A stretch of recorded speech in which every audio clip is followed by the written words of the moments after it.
কি হবে একটু ফিকির করুন। এই সুন্নত অনেক একটা গুরুত্বপূর্ণ আমল।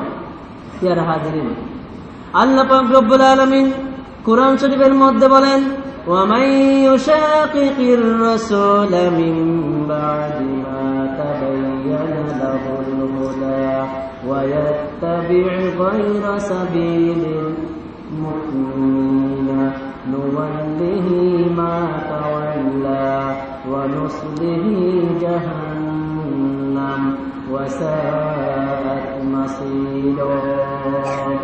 আল্লাহ পাক রব্বুল আলামিন বলেন, وَمَن يُشَاقِقِ الرَّسُولَ مِن بَعْدِ مَا تَبَيَّنَ لَهُ الْهُدَى।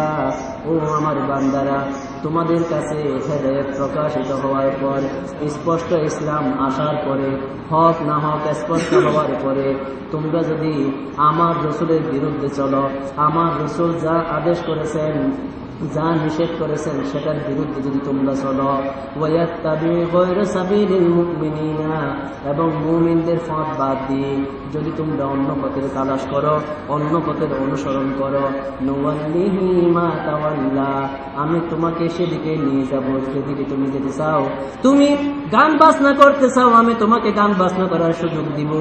তুমি নামাজ পড়তে চাও না, আমি তোমাকে নামাজে নিয়ে যাব না। তুমি ইবাদত বন্দেগী করতে চাও না, আমি তোমাকে ইবাদত বন্দেগী করাবো না। তুমি গুনার কাজ করতে চাও, আমি তোমার দ্বারা গুনার কাজ করাবো।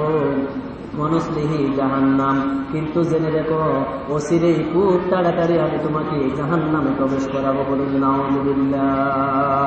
ওয়াসাআত মাসীরা, যে জাহান্নাম হচ্ছে নির্দিষ্ট একটি বাসস্থান। ও আমার বান্দারা, তোমাদের কাছে আমার নবীজি সঠিক ইসলাম আনার পরে তোমরা যদি আমার রাসূলের বিরুদ্ধে চলো, আমার নবীজির সুন্নতি তরিকা বাদ দিয়ে, মুমিনদের পথ বাদ দিয়ে যদি তোমরা অন্য পথের তালাশ করো, নুওয়াল্লিহি মা তাওয়াল্লা, আমি তোমাকে সেদিকে নিয়ে যাব তুমি যেদিকে যেতে চাও। তুমি আমার নবীজির সুন্নত পালন করবে না, তুমি পারবে, তোমাকে পালন করতে হবে না। তুমি মুমিনদের পথে চলবে না, তুমি পারবে, তোমার যা ইচ্ছা তুমি তাই করতে পারো। ওয়ানুসলিহি জাহান্নাম, কিন্তু জেনে রেখো অচিরেই আমি তোমাকে জাহান্নামে প্রবেশ করাবো। বলুন নাউযুবিল্লাহ। নবীজির সুন্নত ব্যতীত অন্য যে যতগুলা পথ রয়েছে, যতগুলা পন্থা রয়েছে, সবগুলা হচ্ছে শয়তানের অনুসরণ। বলুন নাউযুবিল্লাহ।